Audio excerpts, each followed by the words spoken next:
So thanks, Paul, for coming in, and I'm hoping maybe lubricating my entrance to Glastonbury, the Glastonbury Festival, because I've never been. Ooh. Are you going? I'm going this year for the first time ever. Great stuff. So I guess I needed hints, advice, suggestions, recommendations, and of course experience from a couple who are so closely associated with Glastonbury. It's almost like sometimes I think the two words go together. What was your experience of festivals before 1994, say, before your legendary Glastonbury? I used to go to Glastonbury and occasionally WOMAD, which was sort of like a miniature Glastonbury at the time. I used to do the whole sort of camping thing and getting drunk thing and sneaking in thing. I sort of paid for my first I probably shouldn't say this, but originally Glastonbury was very relaxed. It used to have this fence around the entrance, and then all the hippies used to just sort of walk in through the hedge. I think the key is not to take too much stuff. Right. When you're camping. Are you camping? Oh, that's a recommendation. Yeah, that's a recommendation. Yeah, that's my first thing. What to pack? I used to take too much stuff. I used to take all these things like pot noodles and stuff that you thought you were going to eat. But it's like, of course you're not. You're going to go and get burgers and whatever you want, and noodles. Traditionally the staple food of most festival goers. So were you a festival goer too? Yeah, I've been to Glastonbury a few times. Actually, the first time I went to Glastonbury, I took my 2-year-old son. It was just me and him doing not the traditional Glastonbury thing, but just hanging out in the Greenfield, up in the Greenfield area. And like Paul said, it was a lot more relaxed then. You could just sneak through really. But Did you sneak through then? Not with Louis, no. Good. No, I didn't risk it. I would recommend taking though some baby wipes, which are always quite handy. That's a Wellington really boots. lovely detail. It's an emergency wash of any part of your body, It often seems when people talk about it, like battling the elements, it seems like this kind of weird adventure into a whole new territory. It often seems, almost a physical ordeal. But I think it's one of the many things that's put me off previously. It can be. I think if you're over 35, it's a physical ordeal. I think if you're under 35, it's great fun. Do you know what I mean? It's one of those things, isn't it? Well, I don't know. Like I was saying, with the kids, it's really boring when it rains because like their little, it gets so muddy there. Like their little legs can't go very far. But anyone's so legs, huge. It's awful when it's muddy, isn't it? You're carrying around all this extra weight. It's like. But it's not going to rain this year. Good, I like your style. It's not. Yeah. Is that just a wish, or No, I know. You know? Yeah, I've had a word. You've cast a few spells. I've had a word. You leave the wellies behind then, because otherwise, that's essential. Yeah. What was it like coming in as performers into it? That was brilliant. Yeah. It's like all of a sudden sort of getting Trojan horsed in a tour bus. You've got this fantastic sort of Winnebago style, home to sleep in. It's like being the Monkeys. There's 12 of you all in one sort of happy sort of family kind of thing. Well, somewhere between the Monkeys and the Submariner, depending on whether it's good or bad. But no, it was brilliant, and getting to that kind of, there's that weird hub in Glastonbury, the sort of backstage area between the two main stages, which is this sort of quiet, calm sort of oasis. Well, it used to be. It's now sort of full of the BBC media vans and sort of little celebrity London, Yeah, everything you mentioned and keeping things that remind me why I've not gone. Even to the extent of, say, being over 35. Well, that seems to be almost ridiculous that people over 35 sort of started to go, taking their kids. That started to annoy me. The BBC end of it started to annoy me. The middle classness of it started to annoy me. The amount of money you'd pay for a ticket started to annoy me. It was like going to Henley or Wimbledon. Yeah. But is there another side to Glastonbury? An inherited history, a spirit, something other that is also important to it, or has it just become a huge sort of? Well, I think that just down the West Coast area, whenever I go down there, they call me an old hippie or whatever, but I do feel there's a certain sort of feeling. I get a much more relaxed sort of feeling. Maybe it's because there's no motorways down there or anything, and it's just like it's a nice bit of the countryside. It is. For I sure. just feel like really, really happy down that way, and it does feel, it is an ancient part of England, and there are some, sort of things that have been going on there for many, many years. I think the whole sort of Greenfield, sort of the more hippie side of it, which is sort of, harks back to the original kind of festival, is very nice. There's so many sort of funny things going on. You can stumble across some brilliant stuff and some totally off-the-wall, bizarre stuff. And around that part of the festival, it's always a lot calmer, a lot less crowded. If it's like a big medieval city, you're in the sort of pleasant sort of suburbs. Because you go to the Greenfield up at the top there, which is all lovely and all nice and flowery and Yeah, and then, very then Wicker there's Man-ish, isn't it? Yeah, and then you go down in the sort of the high street bit down the bottom, and it's just like it's like a bit of a mall, you know. Here's the Thai noodles. Here's the burger. Here's you know. It is like the high street, isn't it? When you first played, what had you decided to do as performers? You know, had you planned anything? Had you thought, you know, this is an opportunity here to create something really special? Well, we were just about to release a new album, so we literally did the thing that we probably shouldn't have done at a festival. Is we played an entire new album at an audience. You know, so you know, over the years I've realised no, the best thing to do at a festival is play your most popular tracks. You know, we didn't do that. We did throw some in, but we were about to start a tour. We were very naive at that point, weren't we? Yeah, you know, we're only 4 years into it, and it was like, oh well, we're going to promote this new album. We're going to go on tour with it later on in the year. Let's just play that then.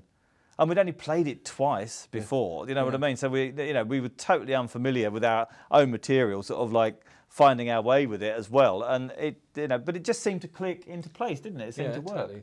Yeah, it did work. We lost a few snare drums and things twice. I lost a snare, you know, so never lost a snare drum in my life until, and then all of a sudden press the snare button, it's gone. Oh, you know, and that happened twice. Yeah, it was just one of those moments, though. It was good. You get round it, don't you? I think the audience at the time, you know, they didn't have the dance field or anything like that then, did they? No.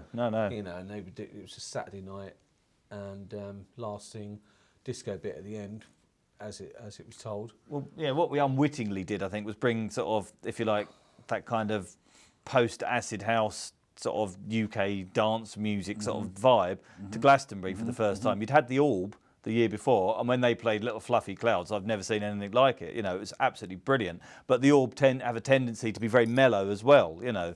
And you had the Shaman as well, but they were still very sing-songy, still quite indie.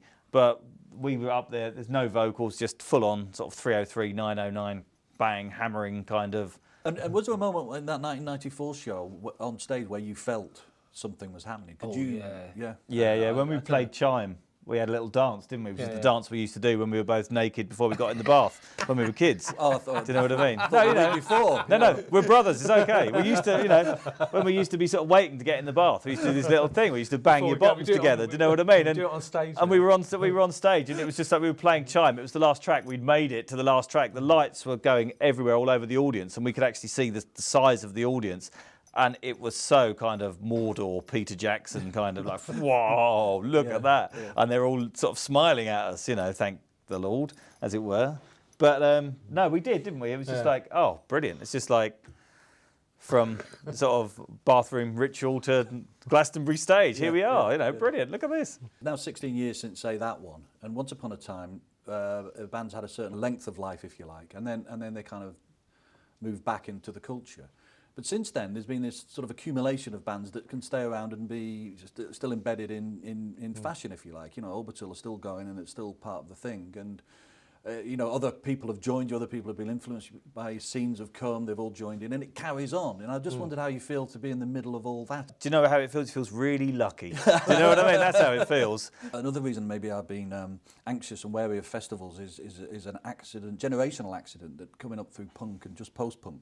And the idea that music had a greater meaning other than just having fun, if you like, or distraction or party hedonism, you know. And there's the sense that the festival, it seems to be, and dance music festivals as well, just seems to be from the outside with that slightly grumpy old man thing that I've inherited, looking at it as if I'm missing out on the party, that it just seems to be a lot of people getting off their heads, having a great amount of fun, and that some of that greater value and purpose of music seems to have sort of gone, disappeared. I went through the punk sort of bit, you know, and then you know, so you've got like a whole subculture going, oh, you know, fuck the establishment, do this, do that, you know, and then basically the establishment just goes, fucking take it, you know, bothered, you know, not bothered.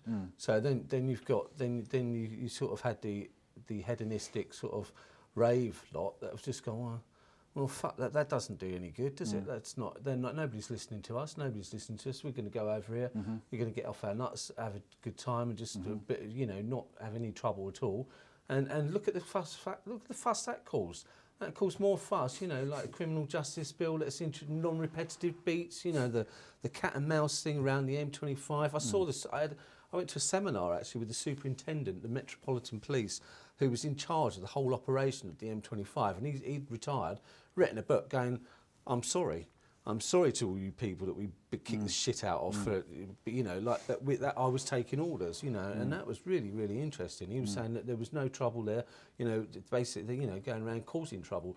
No, that to me is more punk, if you like, that by going, we don't need you, we don't need you, we don't need you. We were like, okay, we're running away here, and that's the way I saw it. In our music, we still got a little bit of that sort of, you know, like parasuggestion or little, you know, like little thoughts in When there. you sample your record collection, and now all our recorts were old punk records, Crass, you know, so we got Crass in you know, there you sort of sample that kind of thing. That's what you grew up with. That's your ideology. Because you know, I grew up sort of listening to Crass and the Dead Kennedys and things like that. But even if you've got that attitude, there's nothing wrong with letting your hair down for a weekend. Give it a try. But would you go to Glastonbury if you weren't playing? No. But then I've been going since '86, and I used to go all the, you know, up until from '86 to '94. I don't think I missed a Glastonbury, and then even when we started playing, till just towards the sort of 2000s, there, you know, I used to go as well in between, and you know, I've sort of done Glastonbury quite a lot, so I don't think I would go now. Unless I was playing. But now I've got kids now, and I don't want to take children to a festival. For me, personally, it's not my bag. I like to go to a festival to become a big kid. Yes. You know, in a way that wouldn't really mash in with becoming a big kid and then playing with my kids at a festival. It's a different kind of sort of thing. For me, it doesn't work. And so what do you think is going to happen to me then? Should I be scared? Should I be... No. Should be excited. Yeah. Yeah. With a bit of fear. Yeah. That's, you know, Will it change me, do you think? Do you think I'll come out as a convert, or do you think I'm never going to do that again? Oh, that's a bit... Oh, it's on a knife edge, that one. 50-50, who knows, you know? Yeah. It really depends. If we keep an eye out for you, if you've got a sort of a jester's hat on and sort of big, silly sort of Timmy Mallet sunglasses by the time you're leaving, we know that Glastonbury won you over. I think I'm staying in a rabbit hole, I think. Oh, yeah. They dug me a hole, a mud pack, you know. Really? What, one of those yurts? You're staying in one of those yurts? No, You've got to go the whole experience. I think I'm staying at a Sofitel, I think. I think they're building one specially for me. On top of the hill. The Glastonbury Sofitel. Yeah. Well, Paul, Phil, Oh, we'll look out for you. Actually, if I'm wearing a hat, is that a good sign or a bad sign? That means you really enjoy. No, That means no, that's good. It means you really, yeah, it's gone good, for it. but I'll probably never speak to you again. Cheers, thanks very much. Thank you. Cheers. Cheers.